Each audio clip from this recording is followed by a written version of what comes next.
So this is going to mute any sound in the background so that we have a clear recording so you can listen to the replay. So just some clear instructions. We're going to be on for about an hour tonight, maybe 3/4 of an hour to an hour, and hopefully at the end, if you have any questions, we will stay on for some question and answers. And so first of all, I'd like to welcome each and every one of you for showing up tonight. And it's a rare opportunity. We get to have Hermann on a call.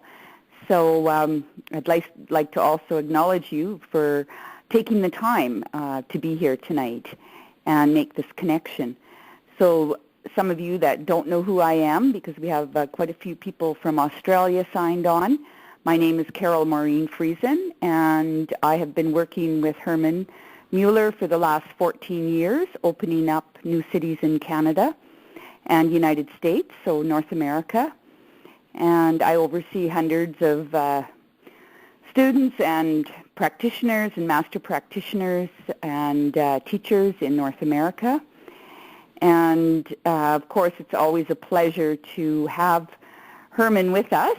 And Hermann is the founder and the course developer, and he's a master trainer of the Australasian Institute of Body-Mind Analysis and Psychosomatic Therapy.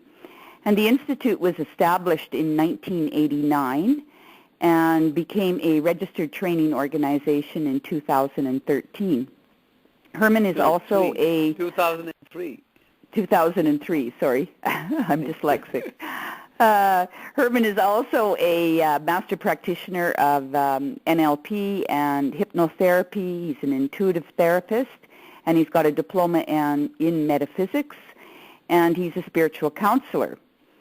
He's the creator of the psychosomatic therapy process, and Hermann is a world leader in the field of psychosomatic medicine.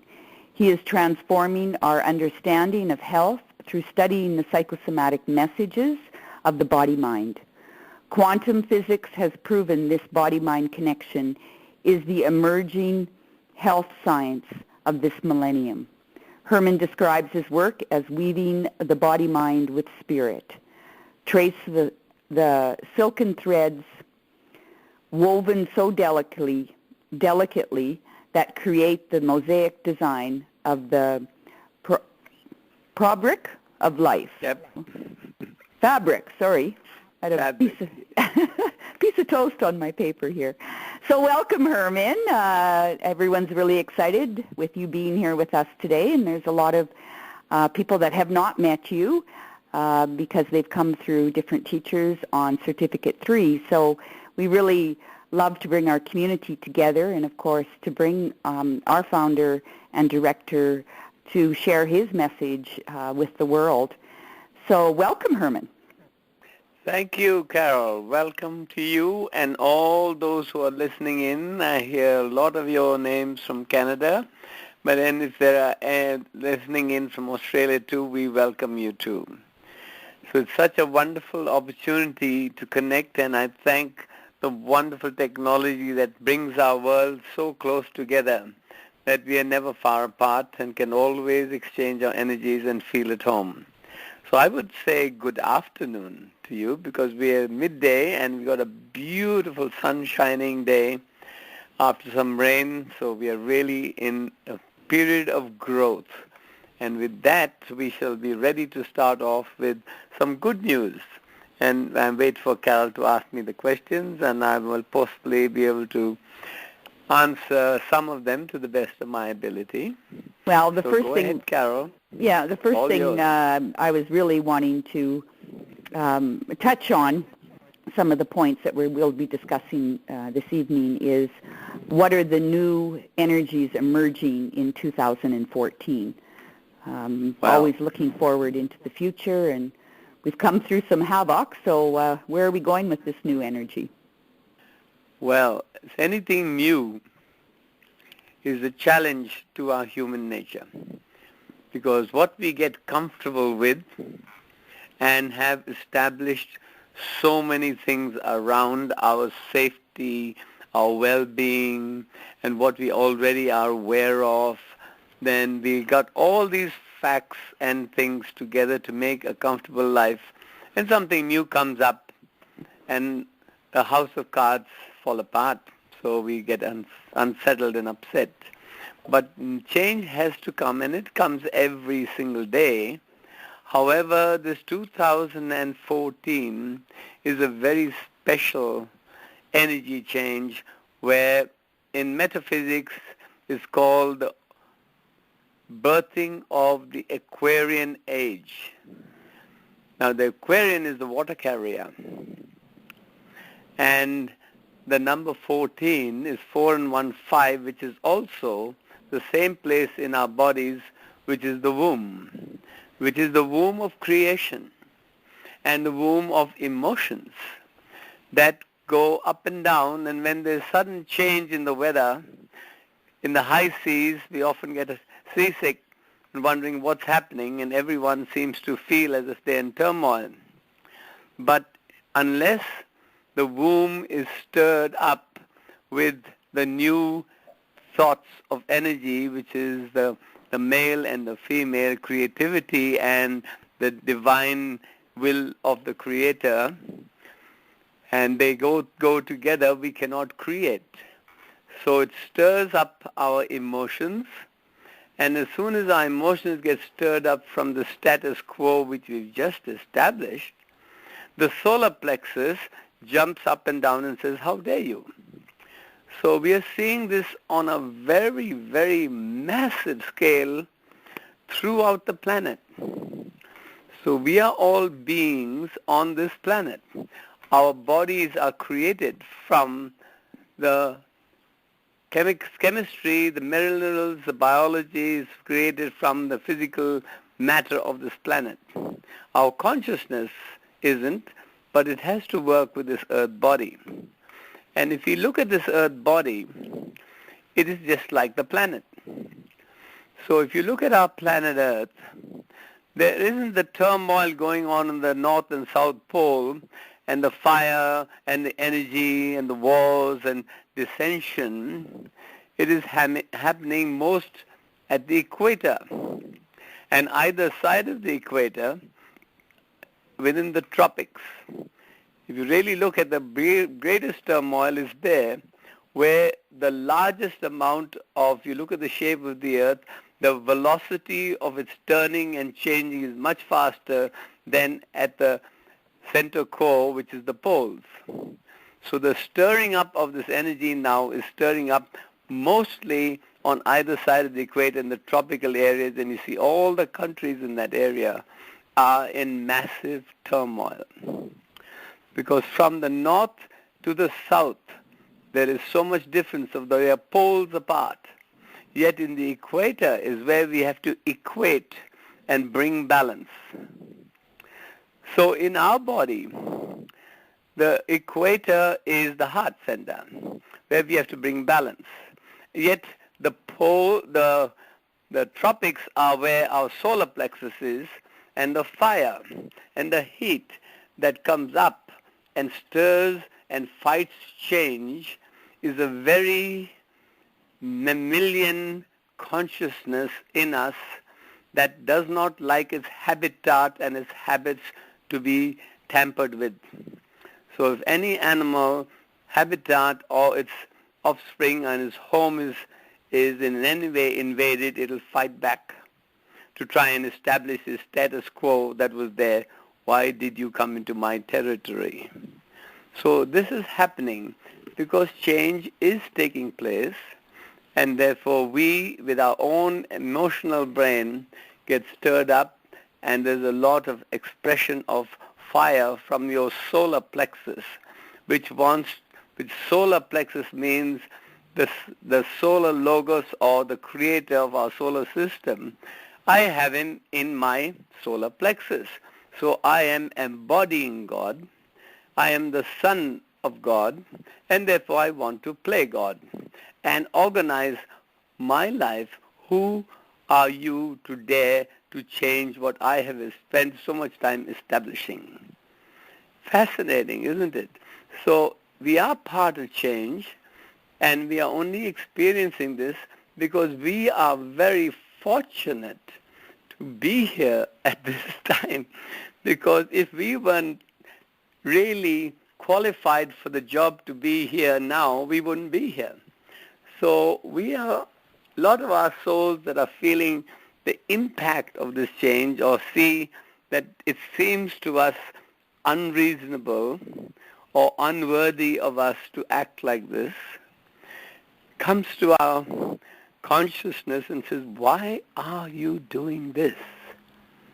But we have, because we are sensitive enough to hear our inner voice that is trying to bring us back to our center, to the very poles which are not being us disturbed, and we are going out to try to equate our feelings to other people's feelings, and they don't match, so we get upset.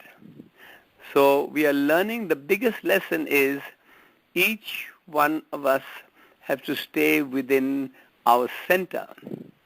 And as we stay within our center, then only will our heart get an opportunity to express and connect with the morphogenic field of consciousness, which is creation itself. Oh goodness, what does that word mean? Morphogenic field. So the morphogenic field is creativity that exists around every bit of creation on earth, whether it's a butterfly, a moth, or a mouse, or a snake, or a tiger, or a human being. It is the consciousness, or any tree, the consciousness that exists around, so that that particular creation will be able to grow within its own sphere of creation and evolve without trying to step into another creation which it wasn't created for. So I'm getting a little bit possibly out there, but really we need to understand that really we are in the right place. And we have to, the challenge is, because you have already faced many challenges in many lifetimes, you are the right, correct people appointed for this job at this present time. It's only when we don't do our job that we get the sack and we end up in a bag in the ground. But when we are learning to stand up and stay in our centers, that is when we are able to stay with the growth and change and acknowledge it as a period of change, that somebody has to stay stable to allow other people to come back to their center. So as we get caught in the same whirlpool, we all get sucked down together. But if we stay in the center and watch the whirlpool and just listen and stay stable, gradually the whirlpool will slow down. But it's not going to happen so quickly, my friends. It's going to take lifetimes, because we've been changing for lifetimes. Look at yourself, that we have lovely anthropologists that show us what we look like 2,000 or 5,000 or 20,000 years ago. So we have changed and we are still changing. So the lesson is, through your own understanding and staying in your center, without attempting to change someone else around you, you automatically express your balance of your consciousness, your attitude. Your light shines from the inside out. And when it shines from the inside out, then others see their way. They don't have to see my way, because each one is a creator in their own right. Wow, that's a nice way of putting it, but to live it is our purpose of being here. And in the process of living that is where we're really learning how to bring that into balance. So I hope you're writing down some questions, because you can ask the questions as soon as Carole asked me to stop, that you've had too much of a mouthful. But this is it. So we are learning to find out more about ourselves, not the other person. As we understand ourselves more, we get our own house in order. And as we get our own house in order, then we will be able to express the order that we have experienced so others can also feel the presence of some order around us. So each of you who have done this psychosomatic work is the psyche, which is your light within you, and the soma, which is your body.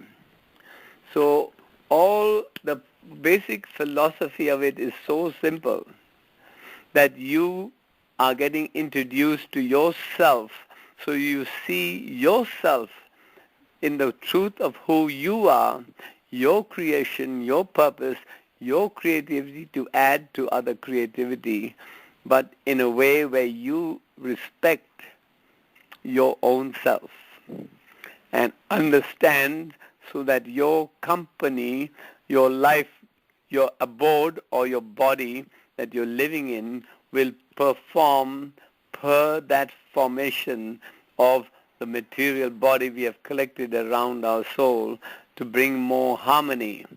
As the company and each department of your company starts to work in better harmony, its product will be better and other people will benefit by that product.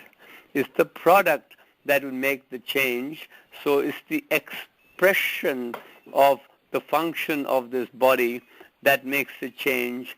We have no right to change anyone else because we are intruding on their pattern of growth, which they have to only know within themselves, for they have been here thousands of lifetimes too.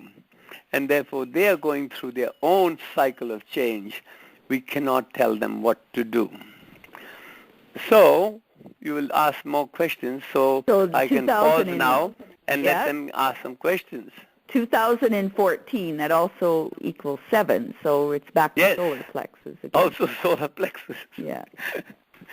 So the numbers are perfect for this change. Well, so in does anyone want to ask a metamorphosing, question?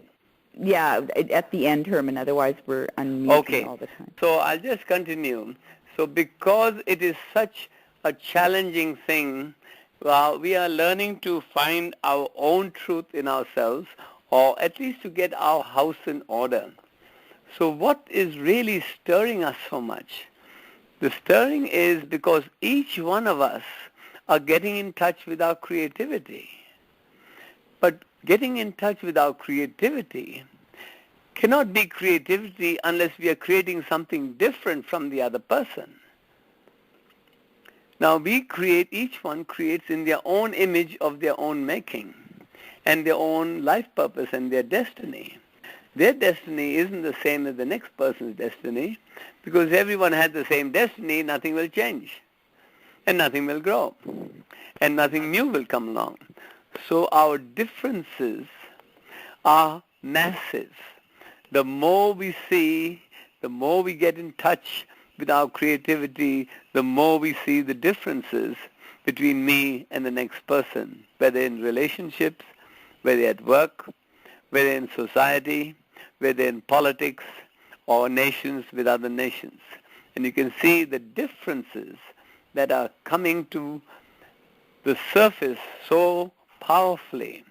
And of course you can see how it's working because our body represents the planet. Our center of our being, from the North Pole to the South Pole, is from our crown to our base. And the whole life revolves around that center point. And therefore all the very different energies that we have also correspond to the material that has made our body, which is from this earth. So as we are working and bringing greater balance in our own being, that is the only way we can change. We cannot change by fighting each other and making someone else see what I see, because they cannot do that. We are individual souls. That's why we call it a soul. Solely for your destiny. No two people have the same destiny. So each one is following something inside them that is really saying, this is what I must do. And when they turn around and tell you, hey, you must do this too because you are going up the wrong path. When I question that, my inner voice inside me said, they're speaking their truth because that's what they are aware of. Allow them to have their truth. But you come inside here and listen to me because we have to follow our truth just as sincerely as they have to follow their truth. So each one is different, and with our differences we make a difference. That's what evolution is made of. So it seems like a catch-22 situation where whatever I do, no one's going to listen to me. So how will they grow because I've got such a good thing? And how will they get the good thing unless they listen to me?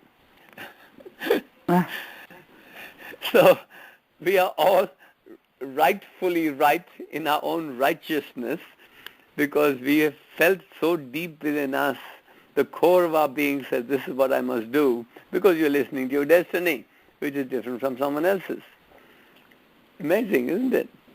So what we have done with the best, well, at this point of time, I'm getting a deeper and deeper understanding of the power of what we call psychosomatic process.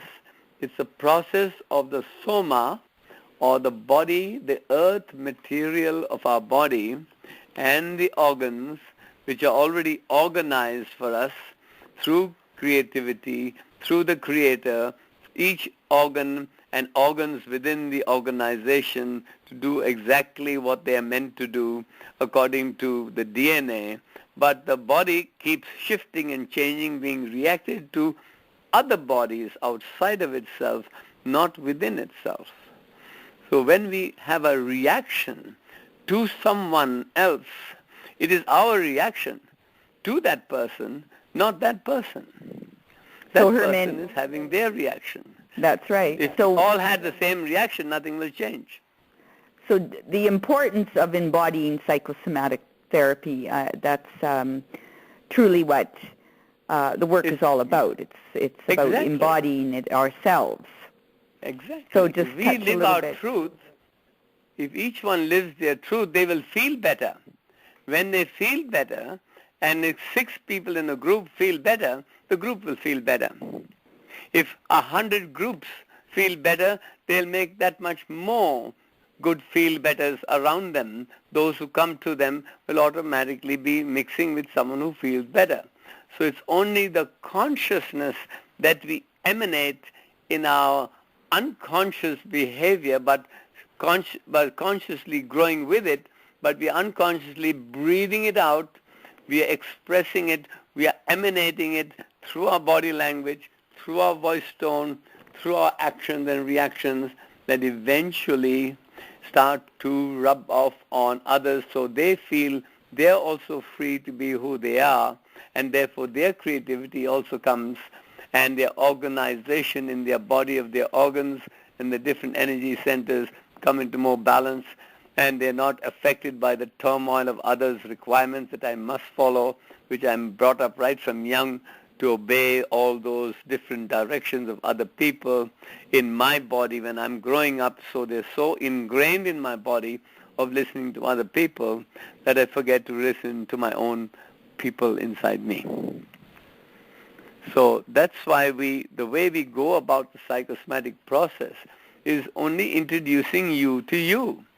We don't tell you what you should be doing, what you're doing wrong and right. We introduce you to you so you can see how your upbringing, your growth has in many ways unconsciously, without any negative intent, because each one was speaking their truth, giving their directions to you while you were growing up, so you would be where you are now, otherwise you may not have been here, because something, according to those who cared for you, already knew how to deal with the world, so they gave you their awareness of how to deal with the world, but eventually you'll find that they may not fit you, so you have to use your creativity to readjust your body and express the good feelings, not the suppressions of what you could not do.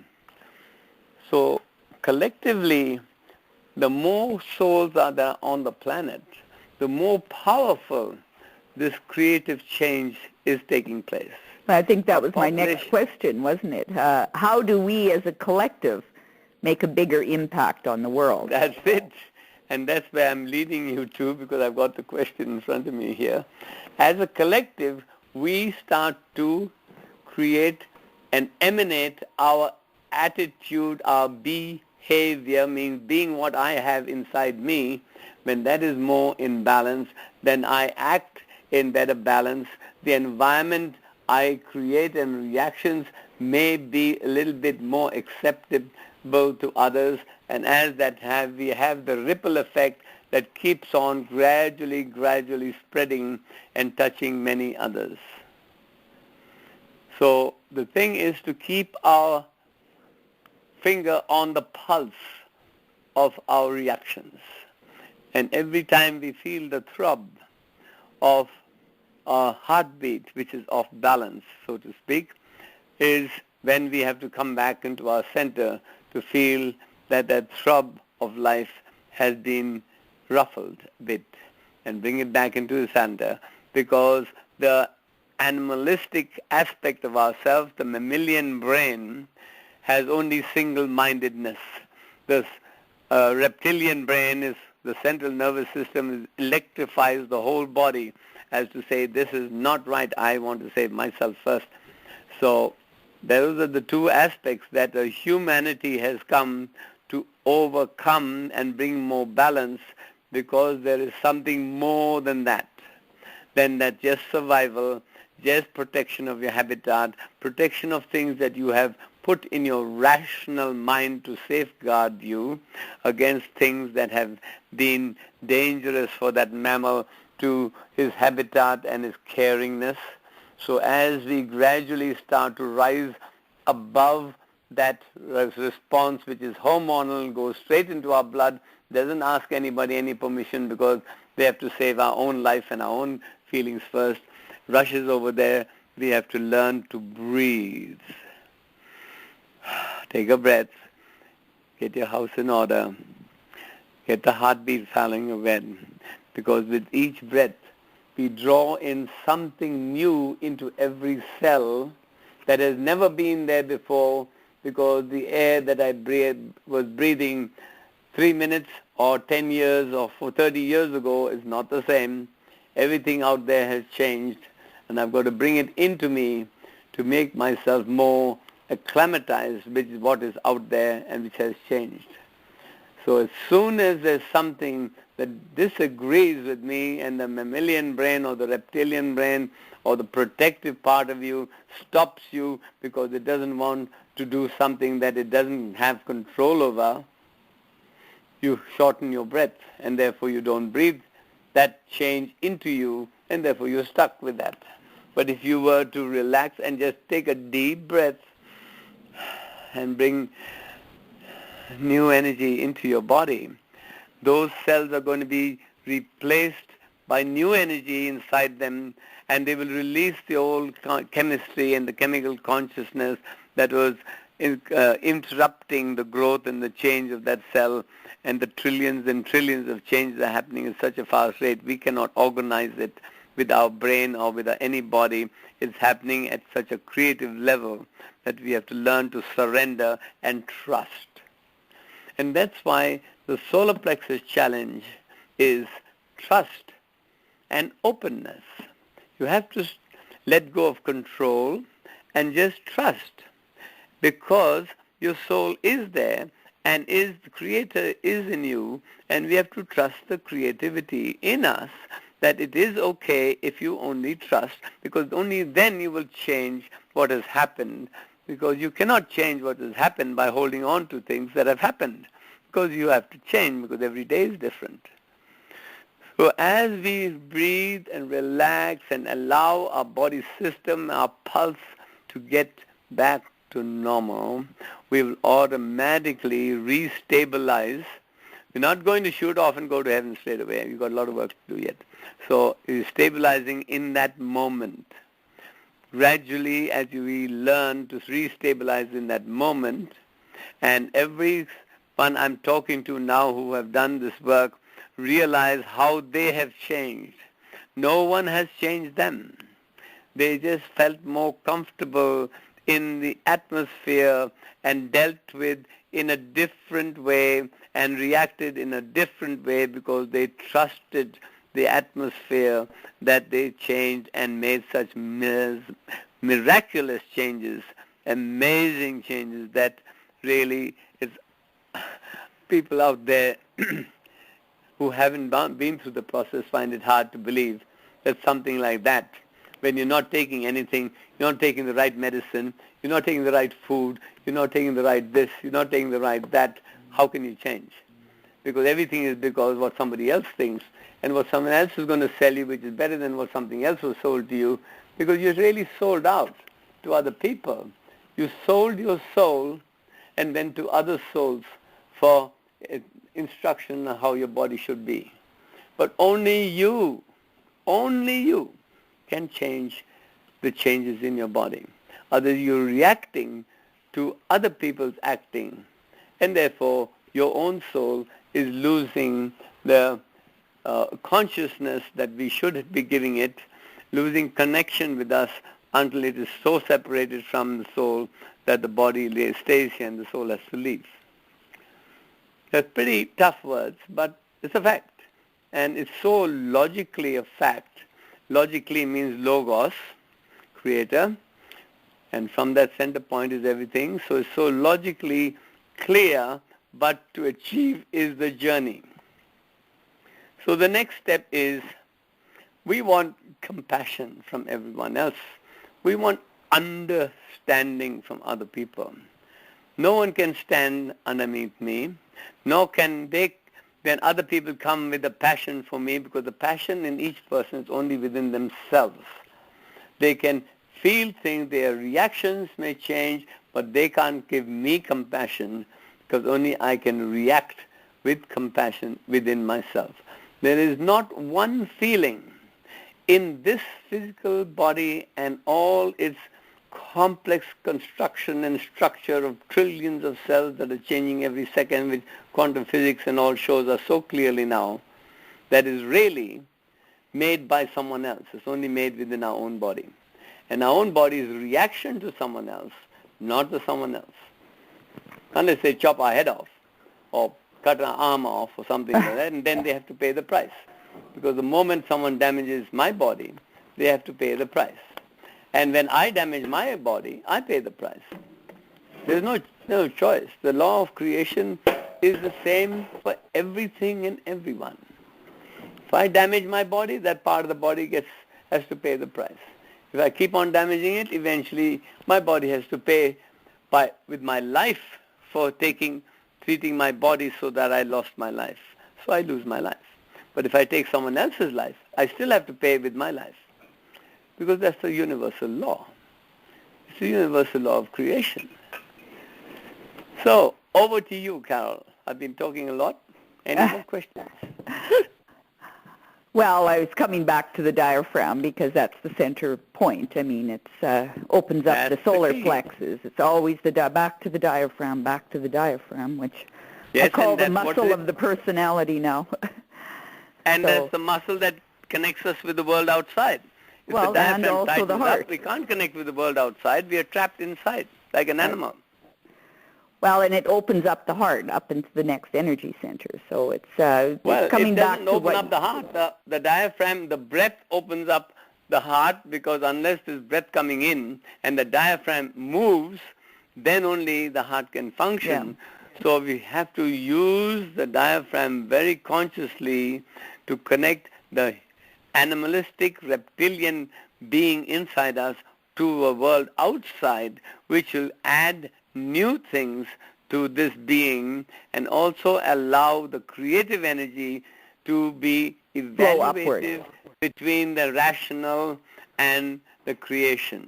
And gradually we allow the creativity to trickle in and trickle in and trickle in, and we grow. Trickle up. So when we are using the rational mind, the word itself is telling us what has happened. I've got the field of infinite possibilities, but I, through my experience, mind you, my experience is already dead and gone and happened yesterday, but through that experience I'm going to make a decision what I should do tomorrow. So I don't even know what tomorrow is at, but I'm going to make a decision based on what I already have done. So that retards our growth. But children trust. We came here innocent, and they trusted. They trusted so infinitely, purely due to the beauty and inner sense of who they are, until gradually that inner sense is clouded and eventually gets directed by outer sense. And that's what we are learning to overcome slowly. And be patient, because those who have made sense to you have made sense through the being and the truth of who they are. But that is past history, and we have to add new history, because we write the autobiography of our own life. And everything that we do is what we write into our autobiography. And our history, or her story, whichever way you want to call it, is what we have written. No one else writes it for us. They tell us, but we have to still write our own. If we write their history, we have confused my life and my destiny with somebody else's. How clear is that? Yeah, it's all about destiny, isn't it? Where are we going? Okay. And from this moment so that's on. where we're going. And the more I spend my time on this subject, no matter how I look at it, whether it's through body language or achievements and accomplishments and all that, is still the same story. It's how successful we become in the world is when this body works as a company that we have to keep all our life, the establishment which is part of the company, and all the different departments, especially the 10 major body systems, are all working in harmony in the rightful space and shape that they are created to do. So again, we in our psychosomatic work look at the shape you're in.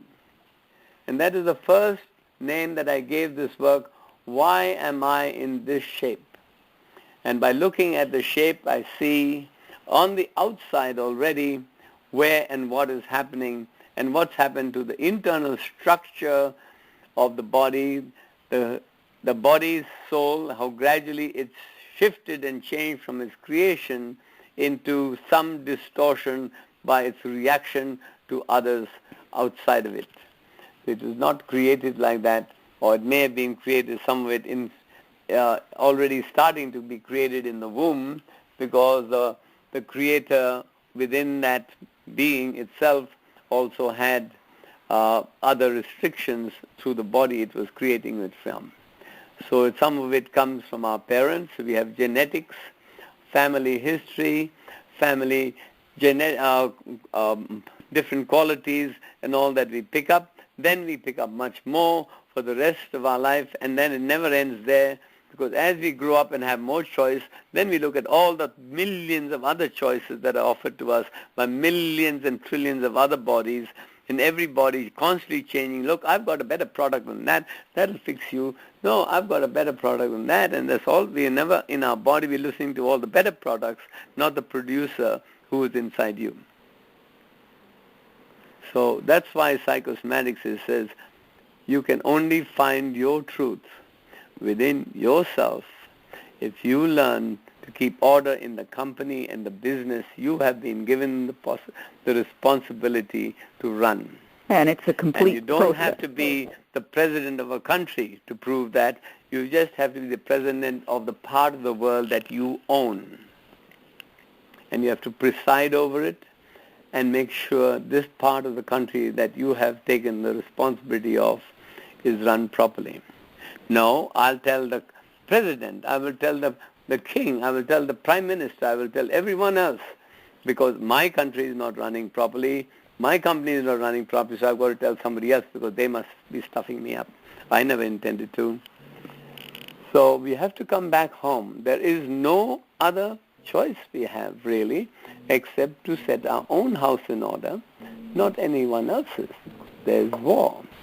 It's one person, it's a family, it's a group, whether it's a society, whether it's mass consciousness, whether it's different countries, we still have to have the harmony and synchronicity of working systems within that body, no matter what you call that body, a country or a human being's body, still has to be in order for it to respond in order and react in order.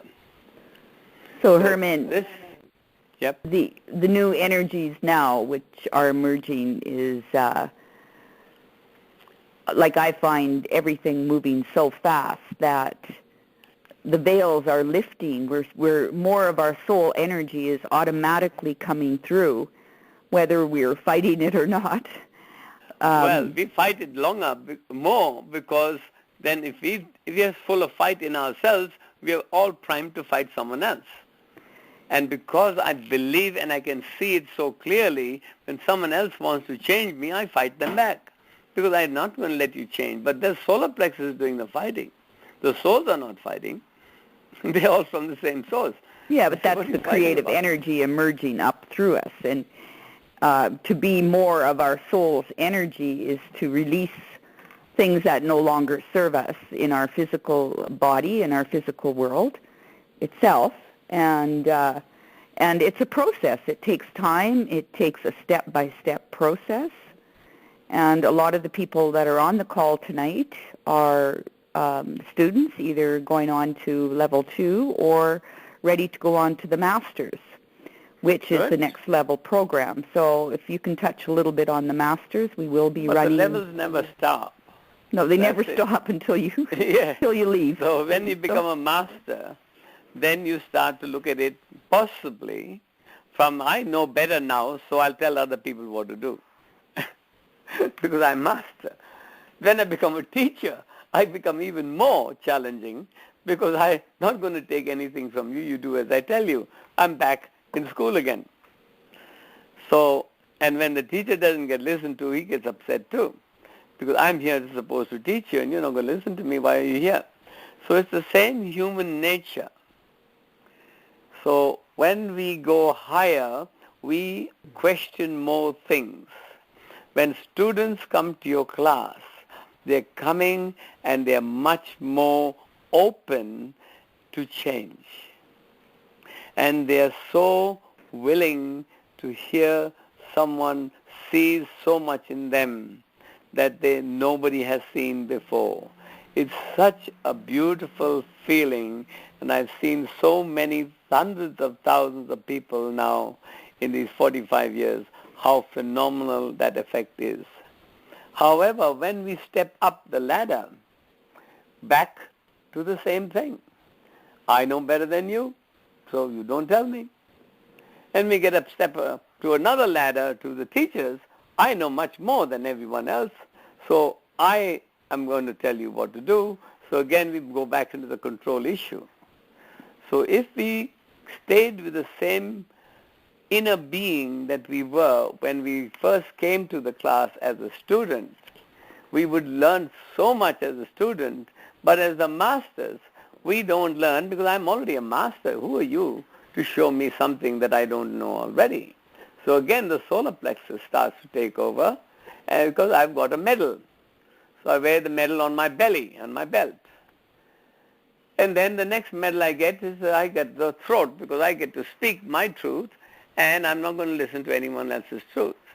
Of course, which is true. However, I still have to have an understanding that we are all have much more truth to learn because it doesn't finish there.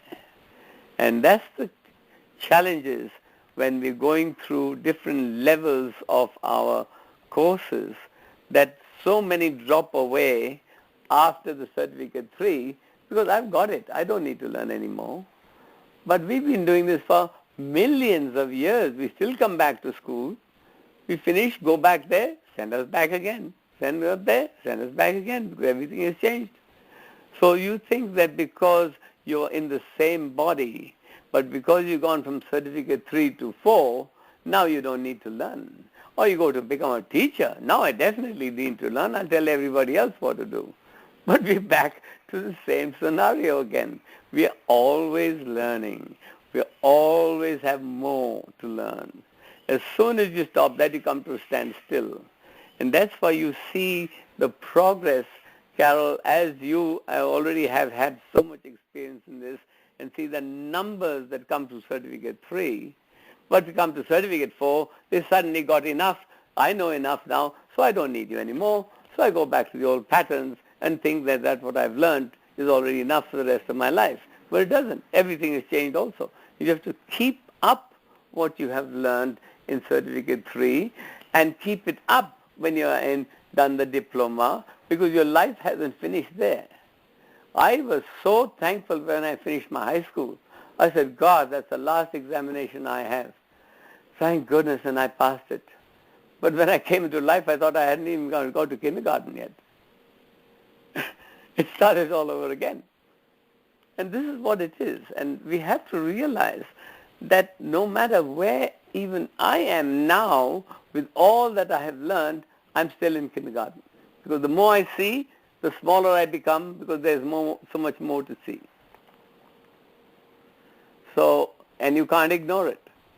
And when there's so much more to see, you start to lose control. So you, again, that mammalian brain comes up again, tries to control. I've got to control this. Look what's happening. They're getting out of hand. Oh, this is going to happen. And that's what happens. It's our human nature. So we have to be compassionate with our human nature. We have to be compassionate on ourselves. The biggest challenge is to face yourself, because that one follows you every day, every moment, all over where you go. So the peace you have to make is within you and your own physical body and the inner voice inside you, and be compassionate and stay calm and breathe through all the challenges. I knew, and look what they're doing. They're not doing what I told them. So. Okay, Hermann, what the masters, what are some of the benefits some of the students might learn coming Well, the benefits off? for the masters is they continue to master what they learned in Certificate 4 and to practice it. The key of this whole training is, first thing you learn is the psychosomatic practice to become a practitioner in life. Yeah, in your own life. Then you have to learn, once you become a practitioner, then only you see how much more there is to practice. But if you think you've got it, then you stop your practice. And you have to go up to the masters to see how much more there was to see as a master of that practice by practicing it over the 12 months that I've had to practice before I could do this work again. But if you don't commit the practice, then you've lost the value of your practice. You made an investment in that practice, but you must practice it. You've got to live it. And if you don't live it, you won't see the sense in the masters, because you have lost that sensory awareness of how much you grew when you were before the Certificate 3 and the Certificate 4. If you came to the Certificate 4 with the same concept of having practiced this for a whole year with other people, like other people practiced with me, now I have to practice with others. If we don't continue this, let us say the karmic effect is that I'm not using the goodness I have learned because it was good for me. Now why am I not sharing it with other people? Because I know it's good for them. But oh no, that's too much hard work. I won't bother about anyone else. Now I'm quite happy with what I've got. So why should I bother? Then that's what you end up with. You end up stagnating and stuck. And all the investment you made is not gone nowhere. But investment was there to appreciate and put more value on your practice of life and practice of your health and your well-being and your attitude and your behavior. And when you practiced it, then you say, wow, this has been so good for me. I've got to learn more about this practice. And then you will master that practice a little bit more. And then when you master the practice again, you have to wait for another year before you can do that, because again you meant to practice your mastery, your self-mastery, and in yourself, but you can only test that when you work with other people, not sit in a hole and say, yes, I've learned this, and now I'm okay. So that again you come to a standstill. So it's each time we stop growing, the body stops and eventually starts to deteriorate and die. Because as soon as I stop growing, I die. So if I stop growing in my creativity, also part of me dies, because it says, I grew so much, I saw so much, and now why have you stopped me? Oh, now I'll go and do something else. I'll do something else. So all the investment you made there has now stuck inside you, and the frustration of you trying to find it in something else, and the frustration of you finding something else.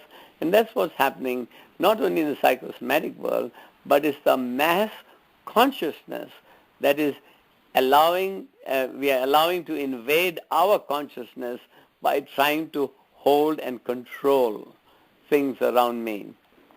So I have to be aware that the morphogenic consciousness is about fighting and solar plexus so much because we have changed. And as we change from certificate 3 to masters, we have to grow, but that's where school hasn't finished there. We have to go and learn even more to show how I'll interact with other people and understand them and use my learning to enhance other people.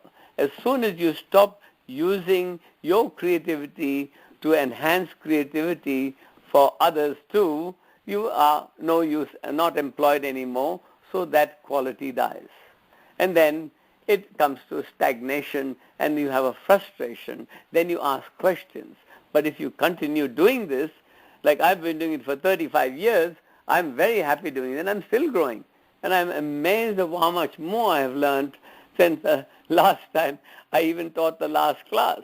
Because every day I see more. Every time I put my mind to something else, I see how much more is really confirming the first steps we took and shows that we are on the right track. I'm working just now on the body language book. And the body language book is so stunning that I am really getting to realize how clear it is that what we taught in Psychosomatic Cert 3 or even on the first day is really that the same thing at a much higher level and a much more expansive level and much more integrating level in the community. And wherever I go, how I behave, how I express myself, how I gesture, how I interact is all part of the body language that is really coming more into the living body, not in the academic body stuck in the head. And now I've learned it now, so I don't need any more. Well, it plays out in the flesh. As you say, it plays out in the flesh. The proof's in the pudding. So of course, the flesh starts to and our bodies are all changing drastically, even in the last couple of years. Bodies have everything, because there's more energy, there's more stimulation, there's more activity, and it'll keep on increasing until you self-destruct. So how much time have we got left? We've got the Masters happening in Canada, July 21st to the 31st, and Australia, October 10th to the 19th. Yes. They want to go to Australia. And we've got the diploma training in Canada, which is July 17th to the 27th, and then in Australia, October 5th to the 14th.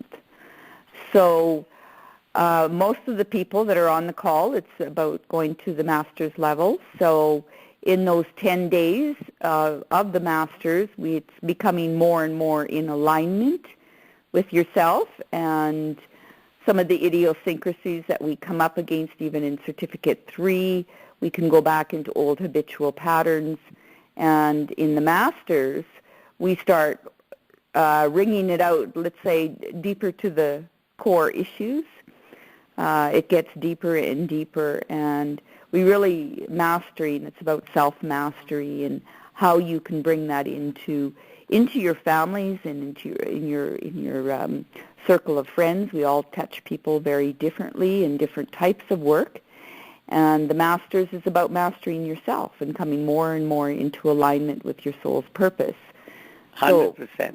Yeah, in the Masters we go in through a lot more of soul and personality rays, body language, deeper into profiling personality potential, which is an expandedness off the face reading, and of course body language and soul energetics, which takes the emotional trigger release therapy into a much deeper interconnection of body work, connecting the left and right sides of the body, and it's much more compassionate than trigger release. That was only to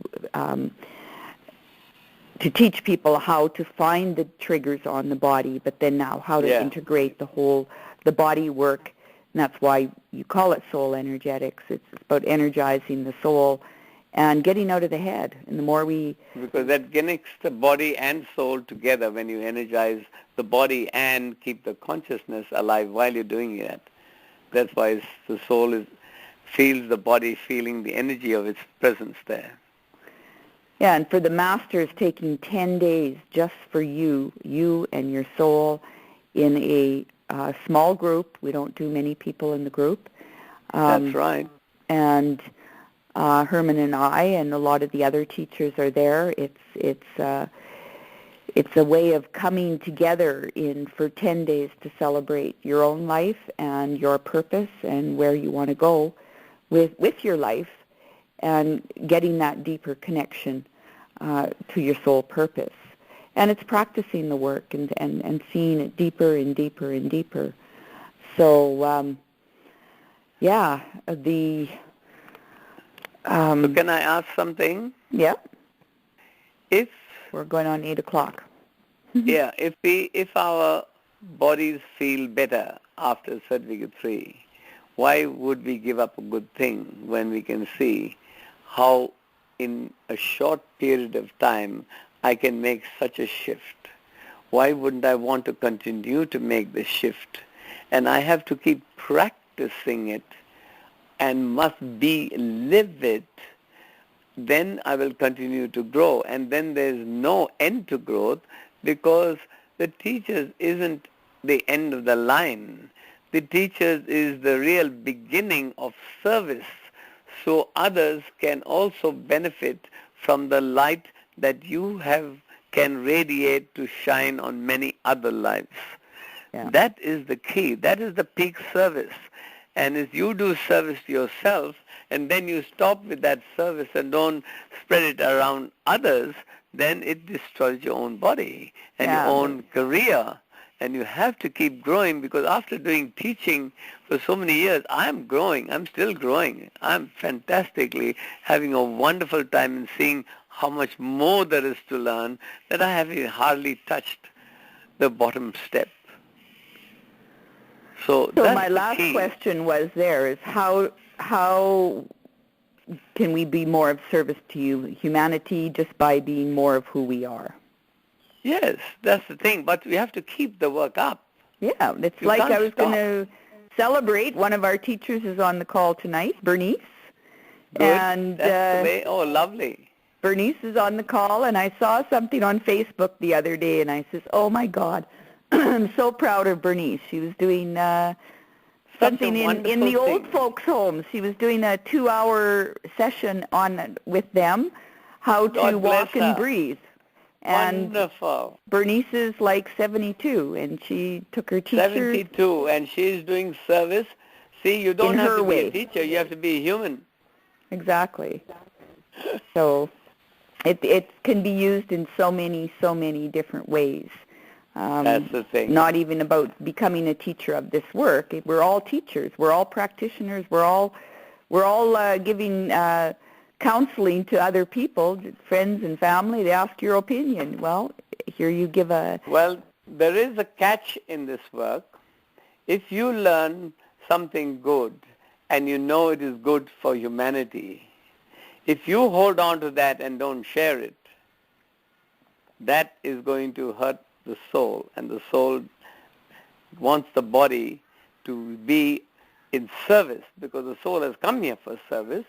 It has seen your body change and respond, and its purpose of being here, otherwise it will get recalled because it's not doing the service it has learned and is not sharing that with others. You have to share it, otherwise you'll be so consumed within your own being that it self-destructs. Well, it's called paying and it stops forward. Your creativity. It's called paying it forward. Once you learn something, they say exactly chop wood, carry water, enlightenment. Well, as soon as you get enlightenment, you're back down to chopping wood. So that's right. Chop wood, carry water, and play it forward. Those are two very nice phrases, Carole. That's wonderful. And it really is, well, we call it karma. If I've got something good and don't share it with others, I have to pay the price because it consummates me, because I stopped creativity from continuing to grow. Somebody else shared it with me. Now I've got it. Now I don't need to share it because I'm content. But in being that contentment, we self-destruct. And the career comes to an end. So there is no end to this work. Evolution has been going on for trillions of years. It doesn't stop. The sun doesn't stop because really I shone so well now, so I'm not going to shine tomorrow because I need a rest for 2 days. The universe works. It has to keep working. It doesn't stop. So your work, your light must shine also. Your sun has to shine constantly every day and keep growing, because see the growth that the sun does when it shines on this earth. Nothing grows without the sun shining. So your sun has to shine, and that solar plexus has to surrender to the heart and the higher consciousness and not want to take control for its own personal ego. Okay, that's been phenomenal, lovely letting go of my steam, if I can say, to be able to express myself. And I hope anyone who's listening will be able to benefit by whatever you have created today, Carole. I really thank you very much for this opportunity to let it out. Yes, and let them connect realize where they are and how much they're important and honored for who they are. So, well, we've got, we'll see if we can take some calls, some questions. Just one more thing, please, if you're in Canada or Australia, get a hold of either myself, Carole, at Core Potentials, or get a hold of the Australasian Institute at aibmapt.com.au if you're interested in doing the master's or the diploma teaching. We will have to know numbers in the next couple of weeks. If who's interested, at least tell us who's interested so we can start working with you on a plan to get you in Canada in July and the master's in Australia in October. And the same thing with the diploma in teaching in July in Canada and in October in Australia. So Hermann only comes to Canada once a year, and as time is speeding up, it's what are we waiting for? What are we waiting for? Might as well let go of the Can I just say one more thing, Carole? Yes, darling. To everyone there, you are all emissaries of light. You cannot stop that. Because as soon as you try to stop that, you find you come to a standstill and something is blocking your growth. You've got your light, you've got to let it out. Yeah, or it's self-consumed. The Masters comes more into alignment with that inner light. And that's where we go to the next level. Each level brings us to a stronger alignment within ourselves. So it's very, very important to take that next step. So, Hermann, they are the ripple effect. They can't stop the ripple there. They have to keep on affecting others, and as it goes into morphogenic consciousness. We are creating a morphogenic consciousness of self-worth, and that itself will affect mass consciousness without control, but just doing it and adding to it. So that's what creates the change. Oh, that's you great. Add to evolution, you don't change evolution. So if there's any questions, please hit *6, and that will just tell me that you've put up your hand if you just press *6.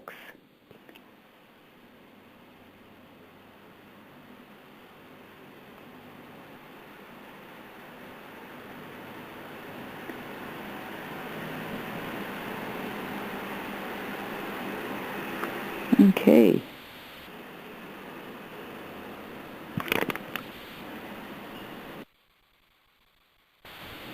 Okay, anyone want to do *6?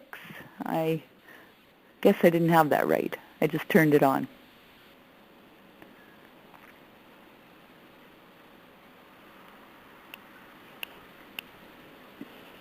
Okay, here's a question. Came in from Anonymous. Yes. Was, so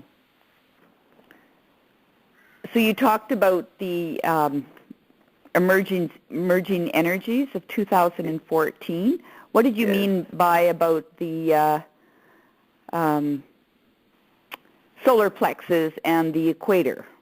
They didn't quite catch what you were saying. The word equator is the one that brings balance. You have to bring balance between the conflict between the poles and balance. The solar plexus is the position in your body the same as it is in the position of the earth, because that's the tropics, where the cold and the fire have to bring into balance. So the equator is the one that comes to bring balance between the north and the south. So you have to really eventually break through this challenge of use of fire, and that's why most of the turmoil that we are feeling is happening in that area. We are all feeling the effects of it because it affects mass consciousness, but the turmoil is there, and that's where gradually the change will subside as we get to be able to put more and more of this sort of morphogenic consciousness out. Look at yourself, not the other person. Bring yourself into balance. Don't force someone else to be a balance according to you, who you are. And that's the lesson, and we are being shown the lesson. At least we have an opportunity to look at that, because we've looked at it in ourselves, and therefore we will be much more understanding and compassionate. So when you watch the news, you do not take sides, you do not criticize, you just send light. And as you send light, they will change according to the light that they may be able to see themselves in better light. So that is why I'm an avid watcher of the news, because it's part of my responsibility to look at mass consciousness and to send my light to mass consciousness, not to change mass consciousness. But by sending light, they will make their own changes. Oh, wonderful. So one more question here. There's a quick one here said about what is the energy so different from 2012 to 2014? It seems like we're on an uphill climb. Well, we are, because we're going to greater heights. And then greater heights, you have to put a little bit more effort. Because as you get to a higher level, you have to have more balance in your body. If you don't, then at a higher level, you lose your sense of balance. Because you can't get to a higher level unless you have balanced one foot, and then you can raise the body into the next step, and the next step, and the next step. Well, but unless the frequencies we have the balance, we can't get up the steps. Yeah, the frequencies are stronger. I think that's probably what they're getting at is frequencies. The energy is stronger, but we also said that it is not just in our planet, it is in our solar system that we have passed through the very womb of the Milky Way, and in the process of going that, the energy around our whole solar system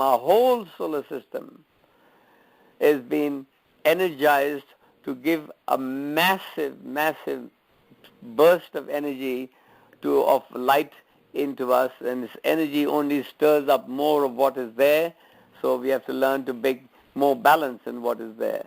Even more so now. I mean, it was a lot easier. I mean, I'm just thinking of years ago, and because I've been doing this work for 14 years, and when we first started here, when I first started back in 2000, it's such a different shift 10 years ago than what people are shifting now. They're shifting so fast and getting it so strong.